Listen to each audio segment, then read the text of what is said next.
Hello, Skeleton Key here, and it is the middle of September. So instead of just a mid-month wrap up, since I'm also doing like weekly vlogs, so what I'm going to do is wish Agatha Christie a happy birthday. She's one of the first authors that I really connected with. She's one of those authors that I really wish I had had an opportunity to meet. And I mean, she wasn't perfect by any means, and not everything she wrote was gold. I understand that. I felt like we had a lot in common, temperament wise, and I loved her writing style, and everything she wrote, even Postern of Fate, drew me in. I've always admired her.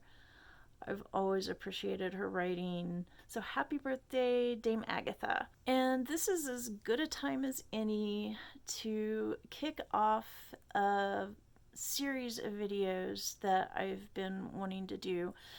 And I've been debating how to go about doing this because the project I'm talking about is my Chronological Christie challenge, which is to read the entire Christie Oeuvre, excluding the like chapters or whatever that she wrote. I don't know. Maybe I'll even do those. She did participate in some group writing experiments. So maybe I'll even include those. Maybe, I don't know. I read one of them, and it wasn't. I don't know. It was just kind of a mess. It was a novelty item, but I don't know. Maybe it would be interesting to reread that one and find. I think there's at least one more, so find that and give that a shot. But the goal is to reread, or in a few cases, read for the first time, Agatha Christie's entire body of work in more or less, not exactly, publication order. And I'll get into that more in a little bit. Why not exactly publication order? I mean, in a few instances, it's hard to know exactly what order things were published in, or the order of publication doesn't accurately reflect the order in which they were written or in which they should be organized. And when I talk about short story collections, we'll talk about that some more. So this is a project that I started in 2009, so more than 10 years ago.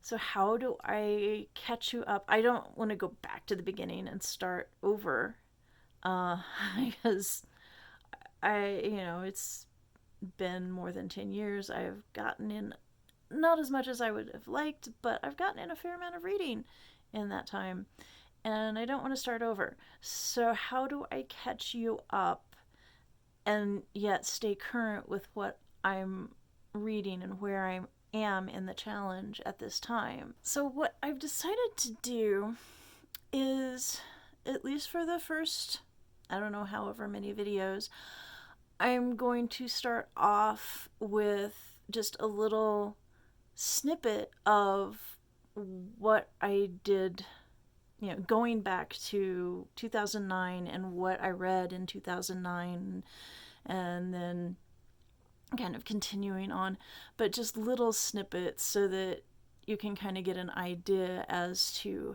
how this project started and how it progressed in the early stages. So I'll have that little snippet of that, and then I'll do my review of whatever it is I've just read or am currently reading, and how that's going. So just a little update on that. Yeah, so there'll be sort of a blend, at least for a while, and occasionally I'll probably throw something in there like going to see, or like watching a movie adaptation that I'm not quite ready for, because I really want to watch Crooked House, but I'm not anywhere near ready to reread Crooked House. So So things like that. So it'll be a little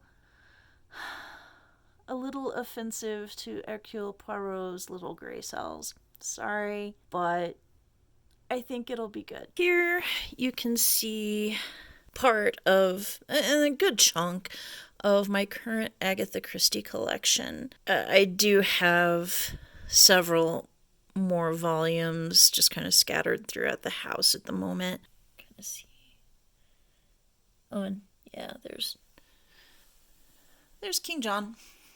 And some of them, after reading them, I gave them away. I do not currently have a complete collection. And you can see it's definitely a mixed bag of editions. I've got some really old paperbacks, bunch of 80s Dell editions. I even have a 1990 calendar or journal, diary, whatever you want to call it, that is full of Agatha Christie trivia. Some of the editions I've gone ahead and given away, and I'm planning to gradually replace those with nice editions, nice hardcovers.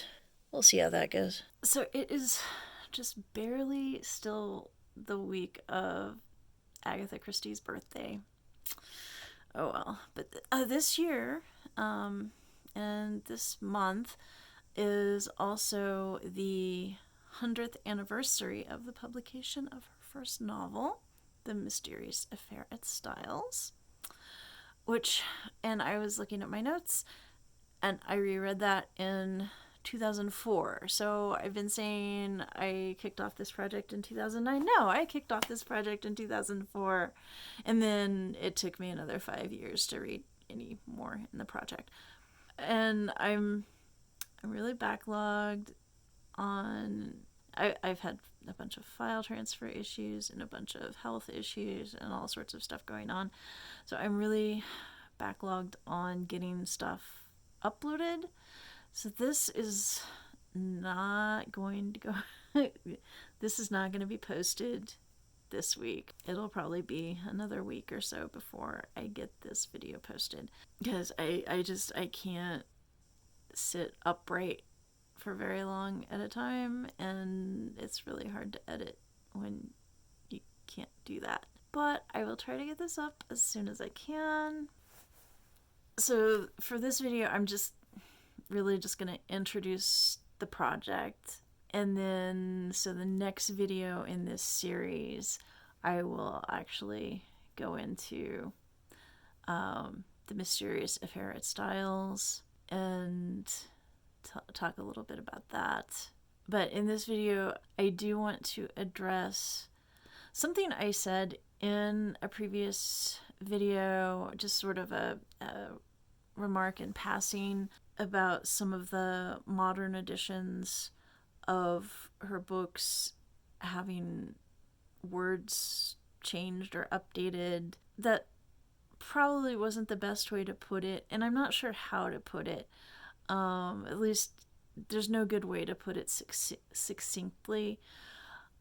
But as you probably are aware, Agatha Christie, especially her earlier work, like some of the titles, the most infamous example is "And Then There Were None," which I'll have to look up what year it was changed. The title was changed to "And Then There Were None," and that was not even the second title. The original title, and I'm not going to say it because it was 10 little N-word, and yeah, that's not acceptable. And I'm not sure at what point it was then changed to 10 Little Indians.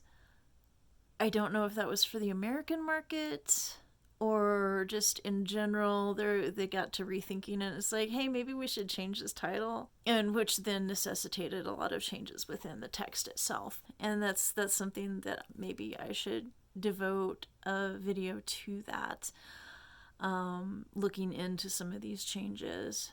But it was changed to 10 Little Indians, which is not a significant improvement, but at least it's not the N-word. yay.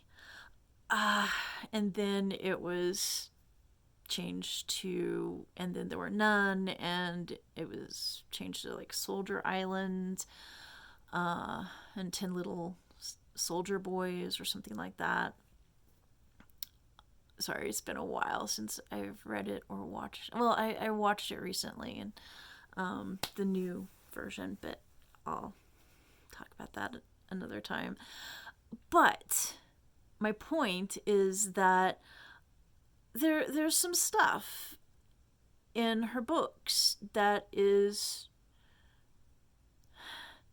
questionable from a modern perspective. From my perspective, it's hard to know what was original and what got changed. Well, I was reading Peril at End House, and it obviously had some things removed, even though it said right in the very front that it was the exact same text as the original.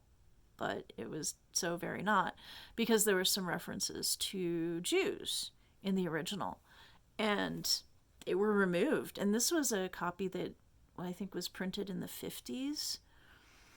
So, I'm like, well, was it the original or not the original? And at what point was this change made? Because, yeah, I don't know. And then reading Parker Pine Investigates, there were some changes because I had the old Dell paperback version, and then I listened to it on audiobook, the Hugh Fraser narration, and the differences that were and weren't made were just really kind of bizarre. I'm like, why would you take that out? What was the, who does that offend? And yet you left this over here the same. So that is something that I want to explore in this series of videos. And so I'll probably, with each book, if I'm aware of changes, I will probably enter into some discussion, and I look forward to chatting with y'all about it, because it's just weird to me how editions change. Even, even it's not even translation really, but it's, some publishers feel like they have to translate British English into American English, and it's like, really?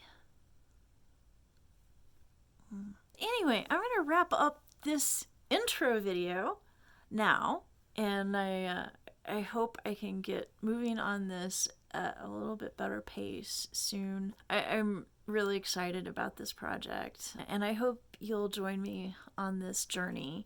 I want to hear what's been your experience with Agatha Christie and her books. Yeah, so let's chat in the comments below, and in the meantime, please like and subscribe, and I'll see you around.